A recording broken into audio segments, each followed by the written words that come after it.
नमस्कार दोस्तों, NCB education hub YouTube channel में आप सभी मित्रों का हार्दिक अभिनंदन है। आज की वीडियो क्लास में राजस्थान ज्योग्राफी में चंबल के मैदान के बारे में सामान्य जानकारी प्रदान की जाएगी।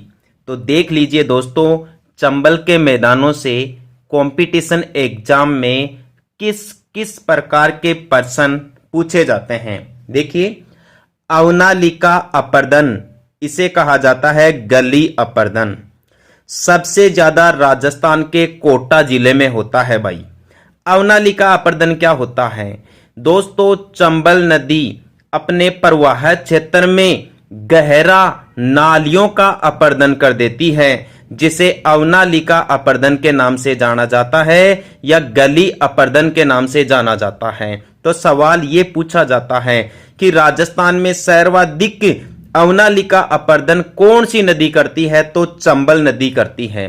सबसे ज्यादा अवनालिका अपर्दन कौन से जिले में होता है? तो कोटा जिले में होता है। अगला सवाल देखिए, उत्खात भूमि। उत्खात भूमि का मतलब होता है उबड़ खाबड़ भूमि, इसे बेडलैंड भी कहा जाता है। राजस्थान में सबसे ज्यादा उत्खात भूमि का विस्तार कोटा जिले में है भाई, और ये मृदा के कटाव के कारण ऐसा होता है। तो सवाल ये भी पूछा जाता है कि सबसे ज्यादा उत्खात भूमि का निर्माण कौन सी नदी करती है? चंबल नदी करती है। और राजस्थान में सबसे ज्यादा कहां करती है? कोटा में करती है। अगला सवाल देखिए, बीहड़ भूमि, इसे रेवेन्यूज एरिया कहा जाता है भाई।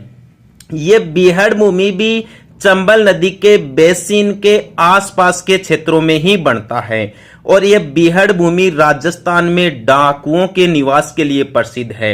इसलिए चंबल नदी के प्रवाह मार्ग में आने वाले धौलपुर, कोटा और सवाई माधोपुर और करौली, इन जिलों में बीहड़ भूमि और डांग क्षेत्र प्रसिद्ध है भाई। ध्यान रखना, पूछ लिया जाए राजस्थान में सबसे ज्यादा बीहड़ भूमि कौन सी नदी बनाती है? चंबल नदी।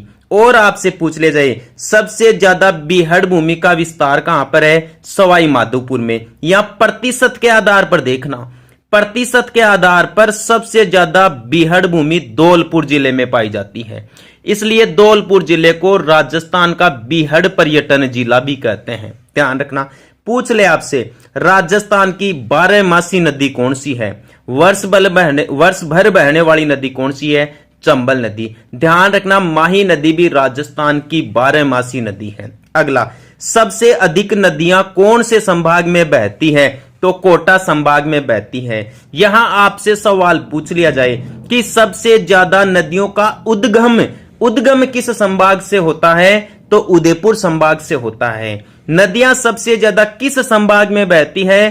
तो कोटा संभाग में बहती है। और राजस्थान का वह जिले कौन से हैं जिनमें कोई नदी नहीं है? बीकानेर और चूरू, राजस्थान के दो ऐसे जिले हैं जिनमें कोई नदी नहीं है भाई। ठीक है, उम्मीद करता हूं आपको यह वीडियो क्लास बहुत अच्छे तरीके से समझ में आई होगी। तो दोस्तों, आप इसका एक बार रिवीजन और देख लीजिए। हम चंबल नदी के मैदान पढ़ रहे हैं।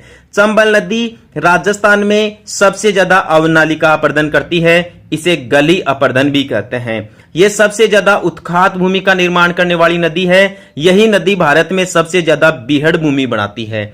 इस बीहड़ भूमि के क्षेत्र को डांग क्षेत्र कहा जाता है, धौलपुर, करौली और सवाई माधोपुर जिलों में। ध्यान रखना, करौली जिले को डांग की रानी कहा जाता है।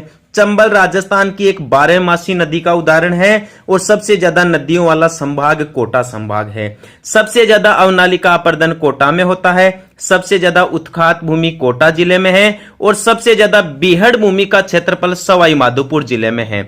लेकिन प्रतिशत के आधार पर सबसे ज्यादा बीहड़ भूमि धौलपुर जिले में है। इसीलिए धौलपुर को राजस्थान का बीहड़ पर्यटन जिला कहा जाता है। यदि आपको यह जानकारी ठीक तरीके से समझ में आई है तो अपने इस YouTube channel NCB education hub को सब्सक्राइब जरूर कर ले, साथ ही वीडियो को लाइक और शेयर भी करें। ठीक है दोस्तों, आज के लिए इतना ही। जय हिंद, जय भारत, वंदे मातरम।